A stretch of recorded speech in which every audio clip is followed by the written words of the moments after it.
तो टुडे हम गीता और मैनिफेस्टेशन के बारे में बात करते हैं। आज का टॉपिक है relation between Gita and manifestation.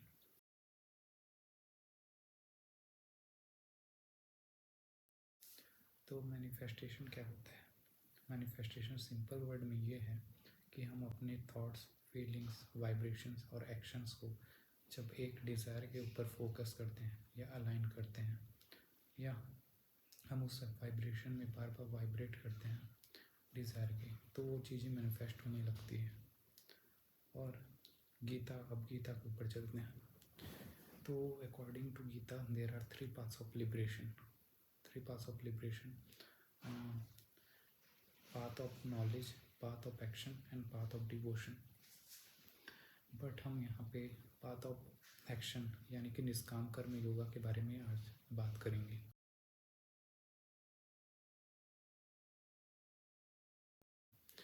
निष्काम कर्म योगा क्या है? Do your duty with the full of your ability without attachment to the selfish fruit and desire and enjoying the journey rather than attachment to the fruit of the work। ये है निष्काम कर्म योगा, यानी कि हमें जो भी काम करना चाहिए वो अटैच होकर नहीं करना चाहिए उस रिजल्ट से, और डेस्परेट नहीं होना चाहिए रिजल्ट से, तब वो चीज़ें आसानी से होने लगेंगी। यही बोलता है गीता। अब आपको मैं एग्ज़ाम्पल से समझाऊँ, ये फिक्शनल एग्ज़ाम्पल है बट आप इसको रिलेट कर सकते हैं। जैसे आप सभी ने 3 इडियट्स मूवी देखा होगा। इसमें हम 2 कैरेक्टर के ऊपर फोकस करेंगे, आमिर खान जो रणछोड़ दास चांचड़ होता है और राजू रस्तोगी।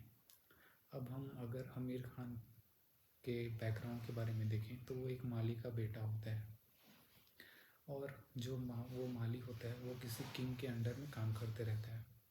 तो उसका किंग का एक बेटा होता है जो स्कूल में पढ़ता है, वो आमिर खान से अपना होमवर्क कराता है। और आमिर खान बहुत ही इंटेलिजेंट होता है और पैशनेट होता है मैथ्स के टूवर्ड्स, तो वो इजीली उस सबको करने में उसको मज़ा आता है और वो करता है। तो एक दिन जब कोई टीचर को पता चल जाता है, वो देख लेता है कि आमिर खान कोई अपने से ऊपर स्टैंडर्ड का ब्लैक बोर्ड में सॉल्व करते रहता है क्वेश्चन, तो वो प्रिंसिपल को बताने के बजाय माली के किंग के पास जाता है और किंग को बताता है, क्योंकि किंग एक पावरफुल आदमी होता है। अब किंग क्या करता है, जो किंग रहता है वो बोलता है कि मेरे बेटे को डिग्री मिलनी चाहिए बस, और उसको नॉलेज चाहिए, तो वो नॉलेज ले ले, लेकिन डिग्री मेरा बेटे को मिलेगी और वो उसके बदले में पढ़ने जाएगा। जो कोई कॉलेज रहता है, मेरे को नहीं पता, इंपेरियल कॉलेज रहता है शायद। वो बात करते हैं राजू रस्तोगी के ऊपर। तो राजू रस्तोगी उसके का बैकग्राउंड बहुत फाइनेंशियली वीक रहता है।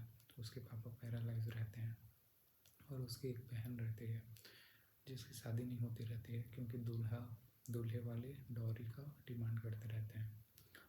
अब उनके कॉलेज के ऊपर आ जाते हैं। आमिर खान एकदम पैशनेट रहता है इंजीनियरिंग के प्रति, और वो कॉलेज में ग्रेटफुल रहता है कि वो एक इंजीनियरिंग कॉलेज में पढ़ाई कर रहा है, और उसको लाइफ में ज़्यादा एक्सपेक्टेशन नहीं रहती कि मुझे बड़ा जॉब चाहिए, मुझे एकदम टॉप ही करना है, मेरे पास बहुत बड़ा बंगला होना चाहिए, बहुत बड़ा कार होना चाहिए।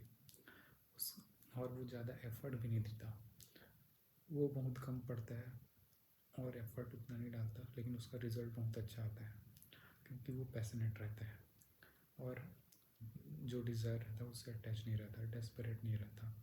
वो ये सब लॉजिक नहीं लगाता कि कैसे होगा, क्यों होगा। इसके अपोजिट राजू का कैरेक्टर रहता है, वो हमेशा पूजा पाठ करते रहता है, वो हमेशा पढ़ते रहता है, बहुत ज़्यादा मेहनत करता है, लेकिन ले दे के ही पास होता है, क्योंकि वो बहुत ज़्यादा नीडी डेस्परेट होने लगता है कि उसको जॉब चाहिए, वो रहता है, उसको एकेडमी में टॉप करना, अच्छा करना रहता है, और वो बहुत ज़्यादा डेस्परेट रहता है।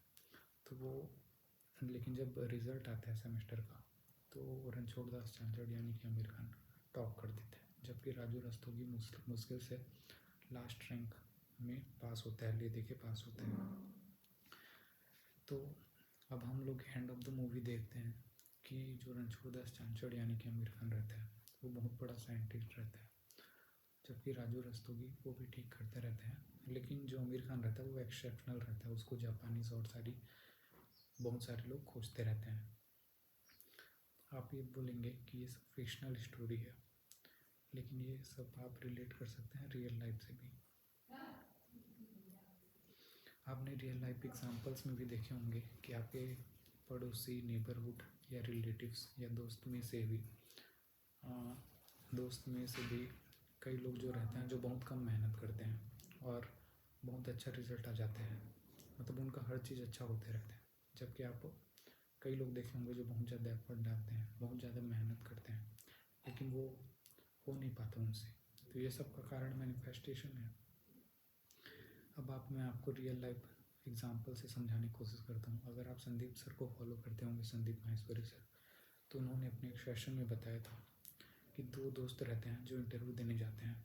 एक दोस्त रहता है, वो बहुत तैयारी के साथ इंटरव्यू देता है और बहुत अटैच रहता है जॉब से। उसको मतलब वो अटैच रहता है, एकदम डेस्परेट रहता है कि मुझे जॉब चाहिए ही और मुझे ये जॉब तो करना पड़ेगा, मतलब पैसे की ज़रूरत रहती है उसको। तो बहुत तैयारी के साथ जाता है, बहुत एफर्ट लगाता है। दूसरा दोस्त रहता है जो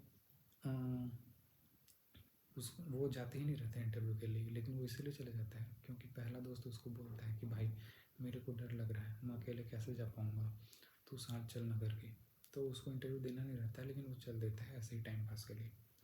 लेकिन जब रिज़ल्ट आता है तो उस दोस्त का होता है जो कोई तैयारी नहीं किए रहता है, जिसको कोई मतलब नहीं रहता। और जो दोस्त ज़्यादा डेस्परेट रहता है, ज़्यादा अटैच रहता है, उसका नहीं होता।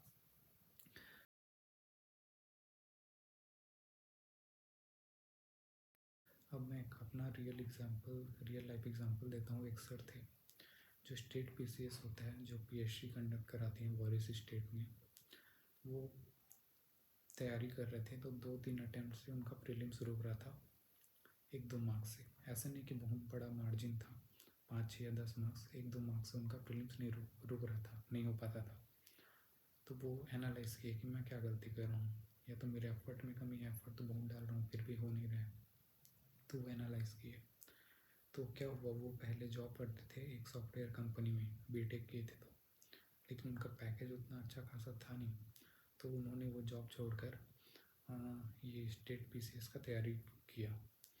तो पहले 2-3 अटैम्प्ट में वो नहीं हो पाया, तो उन्होंने एनालाइज़ किया तो पाया कि उनके जो रिलेटिव थे वो बहुत ज़्यादा क्रिटिसाइज़ करते थे। उनको बोलते थे कि भाई तू सॉफ्टवेयर वाला जॉब छोड़ के क्यों आया, अभी तो सॉफ्टवेयर में रहता तो 10-12 लाख तो कमा ही रहा होता, लेकिन अभी तेरी उम्र भी बढ़ रही है और इसका कोई श्योरिटी नहीं है कि ये होगा ही। और उनके नेबरहुड रिलेटिव्स बहुत सारे क्रिटिसाइज़ करते थे। इवन वो लाइब्रेरी जो पढ़ने जाते थे, वहाँ जो तैयारी करने वाले रहते थे, 5-6 साल से जो तैयारी करते रहते थे, वो बोलते थे कि भाई हम तो इतने साल से तैयारी कर रहे हैं, हमारा नहीं हो रहा है तो तेरा कैसे तुरंत हो जाएगा, तेरे को तो अभी लगेगा 6-7 साल। तो सर पूरे डिप्रेशन में चले गए थे। और इवन वो अपनी फोर्थ अटैम्प्ट था, पूरे डिस्कनेक्ट हो गए रिलेटिव से, नेबरहुड से, इवन लाइब्रेरी जाना भी बंद कर दिए। और वो हमेशा पॉजिटिव वाइब में रहते, पढ़ाते भी थे साथ साथ में वो, तो पॉजिटिव वाइब में रहते। जो सेलेक्टेड लोग रहते थे उन लोग से साथ उठना बैठना स्टार्ट किए, नेगेटिव लोगों से पूरा दूर हो गए, सोशल मीडिया से पूरा दूर हो गए। अब वो तैयारी किए तो इस बार वो जब दिए तो उनका प्रीलिम्स क्लियर हुआ, मेंस भी क्लियर हुआ, इंटरव्यू भी हुआ। लेकिन देखो अब क्या हो गया, उनका रैंक कुछ 170-180 आया, जबकि पोस्ट था 150। तो थोड़े वो से रुक गए। तो जब वो एनालाइज़ किए कि इस बार मैंने अलग क्या किया, तो उन्होंने अपने एफर्ट में कोई डिफरेंट नहीं किए थे। वो सिर्फ वो पॉजिटिव रहना स्टार्ट कर दिए थे, हाई वाइब्रेशन में रहते थे, 3-4 घंटा कंसिस्टेंट पढ़ते थे। अगर आप दूसरे एस्पिरेंट को देखें तो जो सिविल सर्विस के एग्जामिनेशन की तैयारी करते हैं वो 12-13-14 घंटा पढ़ते हैं, जबकि वो 3-4 घंटे साल भर लगातार कंसिस्टेंट रहे। और वो तो अपने नेक्स्ट अटैम्प्ट में उनको पूरा सेल्फ कॉन्फिडेंस हो गया कि इस बार मैं कर सकता हूँ, इस बार तो मेरा होना ही है। वो 3-4 घंटे ही अपना कंटिन्यू किए और पढ़े साल भर, और इस बार दिए तो उनका प्रीलिम्स 10 मार्क्स ऊपर से हुआ, मेंस भी हो गया, इंटरव्यू भी हो गया, पोस्ट भी मिल गया, और रैंक कुछ 60-70 में आया तो उनको पोस्ट भी मिल गया। अब यहाँ पे आता है, वो सब एनालाइज़ किए तो ये सब उनके एफर्ट में कोई डिफरेंट नहीं ला रहे थे। वो पॉजिटिव वाइब में रहना स्टार्ट किए। पॉजिटिव वाइब्रेशन जो सेलेक्टेड लोग रहते थे उनके साथ बैठते थे, तो उनका रिजल्ट आ गया। अब वो नेक्स्ट अटैम्प्ट में क्या किए, वो पढ़ना ही छोड़ दिए क्योंकि रिजल्ट आ गया था। ट्रेनिंग वेनिंग चल रहा था उनका, पोस्ट में भी हो गए थे। तो 1-2 हफ्ते पहले प्रीलिम्स के 14 दिन बस पड़े थे। प्रीलिम्स इस बार भी क्लियर हुआ नेक्स्ट अटैम्प्ट में। मेंस में 20-25-30 दिन पड़े थे, 20-25 आसपास ऐसे दिन, 15-20 दिन, और उनका मेंस भी क्लियर हुआ। इंटरव्यू भी हुआ, इस बार उनका 30 और 40 रैंक के अंदर आ गया, डिज़ायर्ड पोस्ट मिल गई। तो ये होता है पॉजिटिव वाइब्रेशन में रहने से। आप आसपास अगर आप रिलेट करोगे तो आपको बहुत सारे आदमी मिल जाएंगे जो बहुत कम मेहनत करते होंगे, लेकिन वो हमेशा हाई वाइब्रेशन, उनको इतना सेल्फ बिलीव हो गया होगा कि यार ये तो मैं करके ही रहूँगा और ये तो मेरे से होगा, ये कोई बहुत बड़ी बात नहीं है।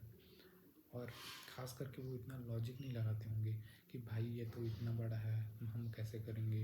ये वो सर भी वो सोचते थे कि मैं ही गधा हूँ, मेरे से कैसे होगा। तो हम ये इससे हमें ये सीख मिलती है कि मैनिफेस्टेशन में लॉजिक नहीं लगाना है, फियर नहीं करना है, नेगेटिव फीलिंग है ये, डिप्रेशन में नहीं जाना है, अटैचमेंट नहीं होना चाहिए, डेस्परेशन नहीं होना चाहिए, बार बार ये नहीं सोचना है कि कैसे होगा, कब होगा, और ज़्यादा लॉजिक नहीं लगाना है। और पॉजिटिव में कहें तो सेल्फ बिलीफ होना चाहिए, सेल्फ डाउट नहीं होना चाहिए, और हमें ज़्यादा अपना निष्काम कर्म योगा, मतलब जो जर्नी जो होती है उसको ज़्यादा एंजॉय करना चाहिए रेदर देन आउटकम से। तो एफर्टलेसली मैनिफेस्टेशन होता है। और अपने पैशन को फॉलो करना चाहिए। ऐसा नहीं कि भेड़ चाल में आप चलें, सब लोग इंजीनियरिंग कर रहे हैं तो आप भी इंजीनियरिंग करें, या सब लोग मेडिकल में जा रहे हैं तो आप भी मेडिकल में जाएं। ये है, अपने पैशन को फॉलो करें। अगर आप अपने पैशन को फॉलो करोगे तो आप डेफिनेटली सक्सेसफुल होगे, चाहे वो कोई भी एरिया में हो। आज अगर आप बियर बाइसेप्स का भी पॉडकास्ट देखें तो वो भी बोलते हैं, राज समामी के पॉडकास्ट में वो भी बोलते हैं कि होता है मैनिफेस्टेशन। आप जितने भी यूट्यूबर जो ट्रैवल ब्लॉगर होंगे, उन्होंने ये सोच के नहीं किया था कि भाई हम तो कभी 10 मिलियन फॉलोवर हो जाएंगे, हम ऐसे रहेंगे। उन्होंने अपना पैशन फॉलो किया था। जब आप उनका पहला जो भी यूट्यूब में वीडियो देखते होंगे, ब्लॉगर या ट्रैवल ब्लॉगर जो भी, उनका सबसे पहला वीडियो देखें, उन्होंने कितना कंसिस्टेंट रहा है और अब एन्जॉय किया है जर्नी को। ऐसा नहीं कि मिलियन फॉलोवर हो जाएंगे हमारे तो हम तो ये बहुत बड़ा काम कर देंगे। तो यही है। और आज 31 दिसंबर है, 2026 से न्यू ईयर स्टार्ट होने वाला है, तो happy new year, all the best. Hope 2026 आपका बेस्ट ईयर हो और आप टेंशन, फियर, डेस्परेशन, अटैचमेंट ये सब से दूर हो जाएं, पॉजिटिव वाइब में रहें, पॉजिटिव फीलिंग, थॉट पॉजिटिव सोचें, हाई वाइब्रेशन में रहें, अच्छे दोस्तों के साथ रहें 2026 में, नेगेटिव लोग जो क्रिटिसाइज़ करें उनसे दूर हो जाएं, और प्रेजेंट में जिए। मेन फ्यूचर के बारे में ज़्यादा नहीं सोचना है कि क्या होगा कैसे होगा। इतना बड़ा वर्ल्ड है यार, कितने सारे कंट्री हैं इस देश में। अगर आप कितना भी अचीव कर लो, बहुत बड़े भी बन जाओ, तो सोचो आप एक कितने 143 करोड़ है इंडिया में ही पॉपुलेशन। तो सोचो आप अगर एक भी बहुत बड़ा भी अचीव कर लेते हो तो ज़्यादा वो नहीं होना चाहिए घमंड कि यार मैं तो ये कर दिया वो कर दिया। चींटी के समान ही तो हैं हम इस यूनिवर्स में। इसी के साथ मैं वीडियो को एंड करता हूँ। Thank you.